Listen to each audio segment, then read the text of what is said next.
melet, melet, melet.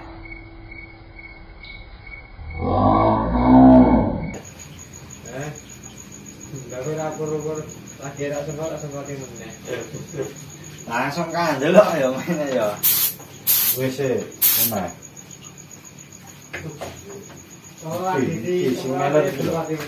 Oke lur, assalamualaikum warahmatullahi wabarakatuh. Berjumpa lagi bersama saya di channel Bayu Airbrush. Oke, di sini kita akan bikinkan video buat teman kita yang kemarin WhatsApp saya. Dia bilang, coba bikinkan video yang pakai alat yang biasa aja, jangan yang alat-alat mahal. Di sini saya ada Awarita F3. Ini terus terang sudah nggak saya pakai. Ini cuman saya pakai untuk nyuci spray gun dan kondisinya seperti ini. Kenapa saya nggak pakai? Ini terus terang performnya sudah, menurut saya sih sudah nggak bagus performnya. Jangan lihat sendiri ya, kondisinya seperti ini. Ini nggak pernah saya cuci. Nanti kita pakai untuk bikinkan video teman kita yang lagi patah semangat karena ngechatnya trouble terus.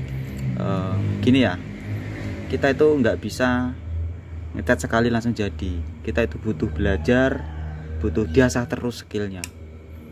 Nah, dia kemarin request minta dibikinkan video pakai alat yang biasa. Gimana hasilnya? Oke ya. Di sini kita akan pakai Awarita ini F3. Ini dulu dikirimin sama Garasi Rosok, cuma sudah lama, terus performnya sudah nggak bagus, performnya kurang menurut saya. Jadi di sini kita akan coba bisa dapetin hasil yang maksimal atau enggak.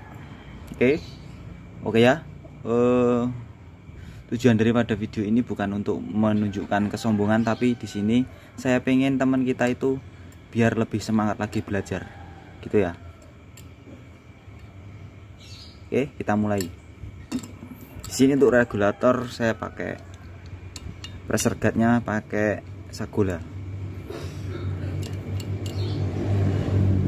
Nanti untuk mengetahui berapa tekanan angin yang dibutuhkan. Oke, di sini sudah saya tandai. Angin sini buka full karena kita dipakainya yang ini. Oh, jangan lupa ngopi. Kopinya tinggal dikit. Pemula auto peluru.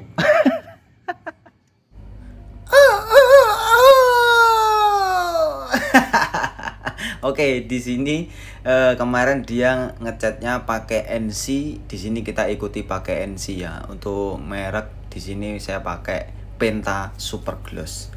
Untuk catnya jangan lupa disaring, walaupun spray gunnya mungkin bisa dikatakan kurang perform ya, setidaknya kita bersih lah ya.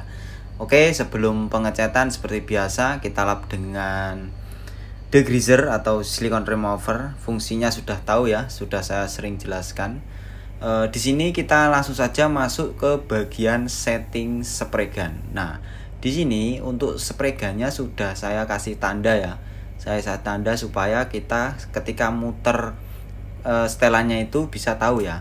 Dan di sini teman-teman lihat sendiri, pattern yang dihasilkan itu tidak bisa lurus kecuali air capnya itu miring. Nah, di situ ya lur ya. Jadi ini spray gun sebenarnya sudah nggak bisa kita ajakin kerja. Cuma di sini saya pengen ngasih tahu Lek Karto bahwasanya Lek Karto ini sedikit-sedikit ngeluh. Padahal dia posisinya masih belajar. Mohon maaf ya, masih belajar dan baru pertama kali ngecat dapat trouble udah bingung. Baru pertama kali nyemprot udah kayak ngedon gitu. Modelnya dia selalu ngeluh. Dia tidak mau cari referensi yang mungkin bisa dipakai untuk pembelajaran. Oke, di setelan spray gun tadi untuk pattern saya buka 2 ulir, terus peluitnya saya kasih 3 ulir. Di sini untuk pengaplikasian seperti yang saya tunjukkan ya. Jadi kalau ngecat itu jebret, jangan ragu. Kalau dilihat dari videonya Lek Karto tadi, model cara nembaknya dia itu sepertinya masih ragu. cepret, habis itu berhenti diliatin, cepret, habis itu berhenti diliatin. Terus dia suka main trigger, dia nggak langsung pencet trigger jebret jebret jebret jebret. Jadi gini ya, kalau kita sering main trigger itu, maksudnya tarik ulur trigger, ketika kita tarik dan posisinya nggak di luar media, itu akan berindikasi semprotan akan menggumpal di bagian itu. Nah, itu tadi Lek Karto ternyata ngalamin yang namanya meler. Mungkin posisi semprotannya tadi itu kan bisa dilihat sendiri ya. Dia nembak, berhenti, dia tembak lagi tapi di posisi itu lagi. Itu kan otomatis nanti cairan yang akan dihasilkan oleh spray gun itu otomatis akan ngumpul di bagian yang ditembak tadi. Jadi akibatnya bisa jadi meler, terus ada buihnya. Nah, terus puping, karena di situ kan tebel ya. Jadi di bagian itu tebel, mungkin indikasinya akan seperti itu. Oke lur, karena di sini kita akan sedikit ngasih apa ya, motivasi untuk Lek Karto, biar Lek Karto ini belajarnya semangat. Dan siapa sih Lek Karto itu? Lek Karto itu selain dia saat ini sedang ingin menggeluti dunia pengecetan, dia itu kesehariannya adalah jualan cilok di daerah Sukoharjo, Solo. Nah, kalau teman-teman ketemu Lek Karto pas dia jualan cilok, ya mampir dibeli. Nanti ngomong aja, Lek Karto, sampean ada di YouTube, saya mau beli ciloknya, tapi jangan mahal-mahal gitu. Oke lur, itu hanyalah intermezzo. Di sini saya ingin bikin motif airbrush menggunakan spray gun yang tadi, yang F3. Bisa dilihat sendiri hasilnya seperti itu ya. Jadi gini ya, kemarin Lek Karto itu bilang, kamu itu sekali-sekali bikin tutorial pakai spray gun yang murah. Ini tak kasih tutorial spray gun murah udah nggak perform, ibarat kata udah mau rusak ya. Nah, bisa dilihat sendiri tadi patternnya aja, kita nyari lurusnya pattern itu dia harus dimiringkan air capnya, apalagi di bagian-bagian yang lain. Itulah Lek Karto. Kemarin saya sempat menyangkal yang Anda salah paham itu. Jadi Lek Karto itu salah paham ketika dia bicara dengan saya, kalau kamu ngecatnya pakai spray gun bagus, otomatis hasilnya akan bagus. Itu belum tentu. Jadi gini ya Lek Karto, misalnya bahan biasa, alat bagus, operator skill, otomatis hasil yang dihasilkan itu akan lebih maksimal. Terus di sini alat biasa, bahan biasa, operator yang akan kerja keras. Seperti yang ada di video ini, saya terus terang pakai spray gun ini sebenarnya sudah ibarat kata itu sudah males, karena spray gun ini sudah nggak perform. Jadi saya perlu kerja keras yang ekstrim, yang ekstra, supaya bisa mendapatkan hasil yang saya inginkan. Seperti tadi, setelan-setelannya saya benar-benar kondisikan dengan baik. Terus jangan sampai kita dapetin semprotan yang mungkin, kalau spray gun sendiri yang saya pakai ini, dia itu modelnya kalau kita setelannya nggak pas, misalnya angin ketinggian, pattern itu bisa berubah bolong tengahnya. Kalau nggak, di bawahnya kurus, di atasnya tebel. Terus kalau misalnya anginnya terlalu rendah, kadang droplet yang dihasilkan dia nggak bisa lembut, halus, dan konsisten. Nah, di sini kan istilah kata operatornya kerja keras, mikirnya lebih banter daripada pakai spray gun yang mungkin proper. Gitu loh Lek Karto. Bukan masalah kita nggak bisa ngejudge bahwasannya kita pakai spray gun yang mahal terus hasilnya bisa bagus. Itu tergantung skillnya Lek Karto. Kalau Lek Karto skillnya, mohon maaf kayak tadi cara ngecatnya seperti itu, biar saya belikan The Bilbis atau enggak Iwata atau Sata, mungkin hasilnya nggak bisa sesuai dengan ekspektasi. Karena kita itu belajar nggak cukup sekali Lek Karto.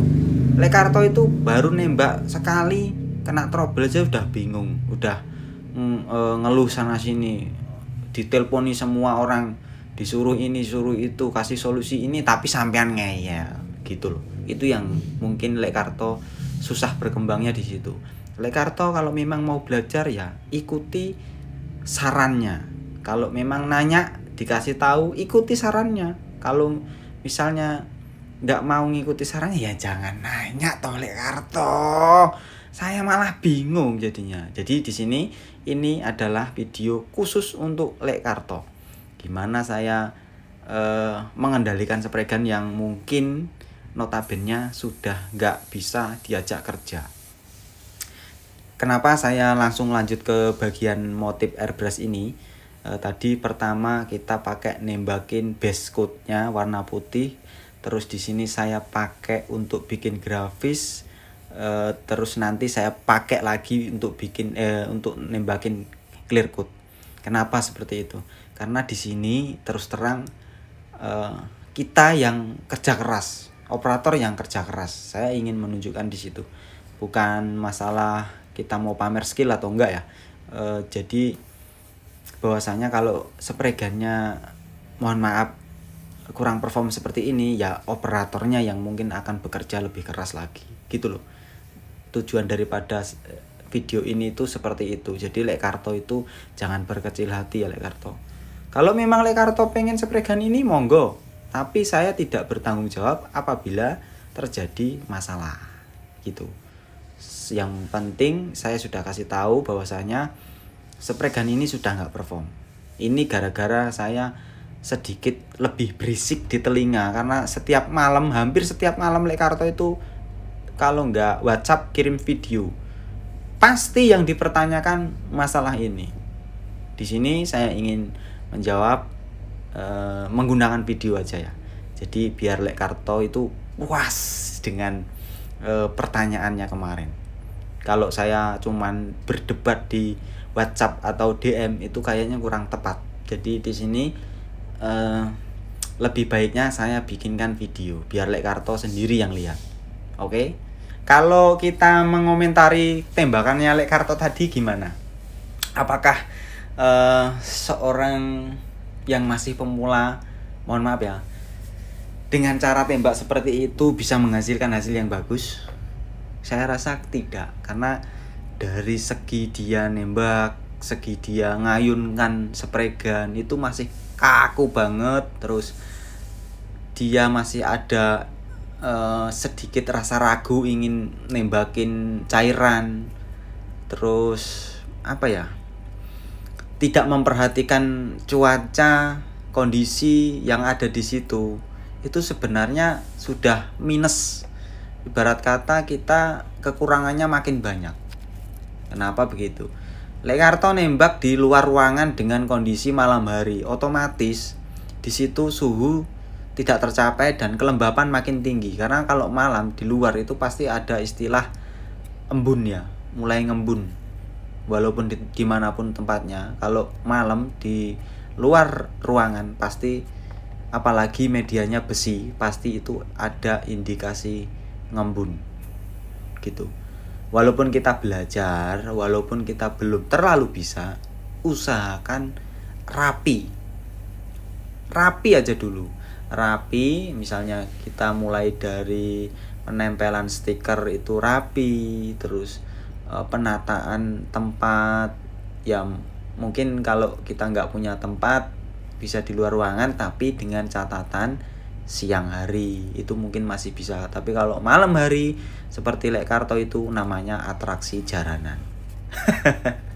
Oke ya lor ya, di sini nggak terasa kita ngoceh, ternyata pembuatan grafis kita sudah mulai mau selesai, dan nanti ini kita kupas, kita lihat hasilnya, dan kita nanti akan lanjutkan ke sesi clear coat. Oke lor ya. Sebenarnya kemarin Lekarto itu sempat kirim video hasil jadi tembakan yang malam itu, terus dikirim ke saya, dan ternyata saya koreksi hasilnya sangat buruk sekali. Dan di sini saya nggak pengen nampilin hasil jadinya ya, karena takutnya itu medianya punya orang, nanti takutnya dilihat sama orang yang punya, nanti malah Lek Karto yang kasihan. Jadi ternyata setelah saya gali lagi informasinya, ternyata itu motornya Lek Karto sendiri, dia pakai praktek. Dan saya sudah minta izin ke Lek Karto tentang saya ingin menampilkan cara tembaknya Lek Karto saat nembakin clear cut-nya tadi itu. Dan ternyata beliau malahan senang. Jadi beliau itu mengizinkan saya menampilkan cara nembaknya itu, nanti kita bahas di YouTube ini. Ternyata beliaunya mengasih izin. Dan Lek Karto sendiri itu gimana ya? Orangnya itu ngeyelan. Saya sedikit berisik kadang kalau dia ngeyel. Lek Karto itu sebenarnya notabene atau basicnya dia itu bukan tukang cat, tapi dia maksa ngecat. Dia itu kesehariannya tadi yang saya bilang, dia itu jualan cilok. Kalau untuk daerah-daerah teman-teman yang nonton ini mungkin daerah Solo, Sukoharjo dan sekitarnya, kalau ketemu Lek Karto tampar aja mulutnya. Enggak, bercanda.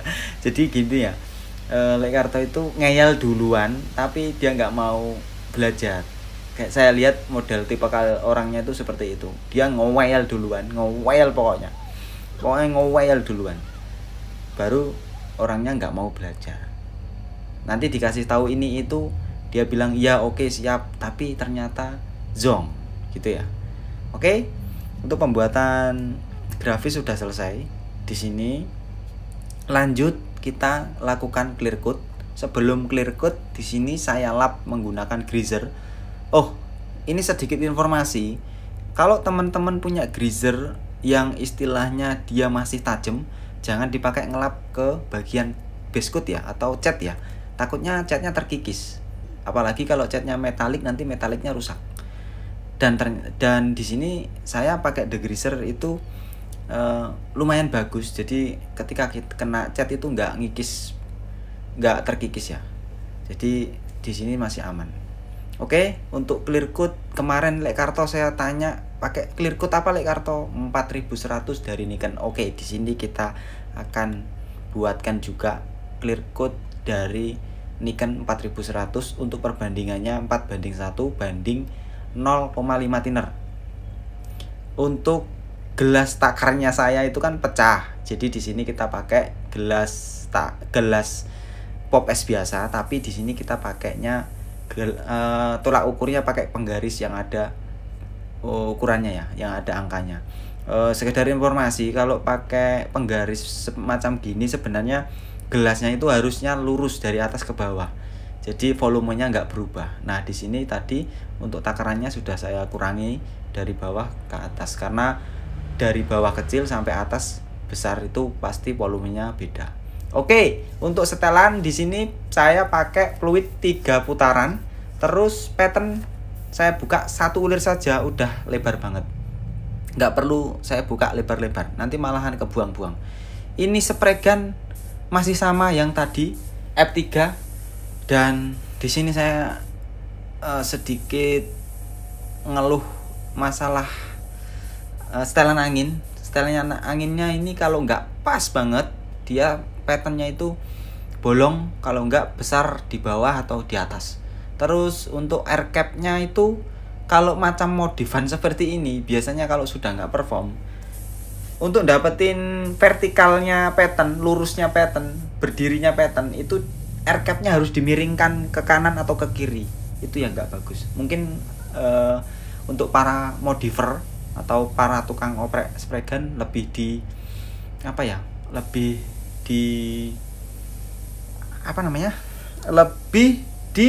dimaksimalkan lagi. Mungkin itu masalah nozzle-nya juga, karena nozzle-nya itu kalau nggak salah pakai kuningan, jadi mudah aus, mudah terkikis, mudah berubah lubangnya itu mudah berubah karena kedorong terus pakai jarumnya itu, jadi mungkin bisa gampang berubah. Oke Lek Karto, di sini tembakannya seperti yang saya lihat ya, cepret, jarak konsisten, deket nggak apa-apa, ritmenya dicepetin, terus overlapnya dirapetin, itu malah akan mendapatkan hasil yang mungkin lek Karto tadi pakai mode jepret, berhenti, ditembak lagi di tengah-tengahnya itu, dicepret lagi, berhenti, diliatin, itu malahan nanti akan menimbulkan yang mungkin kendala yang mungkin tidak diinginkan. Di sini saya pakai jarak kurang lebih itu setengah jengkal atau 5 jari saya ya. Bisa dilihat sendiri itu jaraknya deket banget. Dan di sini saya merasa ngeluh kedua kalinya. Spray gun modif itu boros teman-teman. Ini tangki segini aja 3 lapis. Saya hampir ngabisin 2 gelas, 2 tabungnya itu. Tadi di tengah-tengah kita kehabisan. Kalau misalnya ada kata-kata spray gunnya dimodif makin irit, itu salah. Karena spray gun modif otomatis itu dia akan dilebarkan semua. Dari segi angin, keluaran cat itu akan dilebarkan. Jadi di sini keluhan kedua saya, modifan ini boros. Ya, boros banget. Masa nembakin clear coat cuma 1 tangki, habisnya itu 2 tabungnya itu. Sisa sedikit tadi itu. Oh ya, kalau sudah sisa sedikit seperti itu, jangan diterusin ya, dibuang aja. Takutnya nggak sampai. Oke? Untuk clear coat sudah selesai di sini. Nanti kita tinggal beberapa menit dan lihat hasil sementara seperti apa hasilnya. Nanti dinilai sendiri. Dan untuk hasil yang keringnya nanti kita lanjut di session kedua. Di sini kan masih butuh flow coat karena itu medianya airbrush. Jadi kita butuh ngeratain media airbrushnya. Oke lur ya. Oke Lek Karto, ini kita setelah nembak tadi, ini masih basah banget ya. Nanti kan ini ada sesi flow coat. Nanti kita koreksinya pas kering aja. Oke. Oke Lek Karto, sementara hasilnya seperti ini. Ini masih basah. Ini ada kotoran. Ini kotoran lagi, kotoran lagi.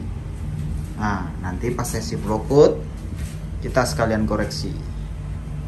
Oke ya. Oke ya. Kalau untuk hasil sementaranya seperti ini Lek Karto. Lek Karto, lo bisa dimengerti, ini masih basah. Oke, tunggu video selanjutnya dan kita akan koreksi bagian-bagian yang mungkin perlu diperbaiki catnya. Oke, saya pamit undur diri Lek Karto. Assalamualaikum warahmatullahi wabarakatuh. Lek Karto.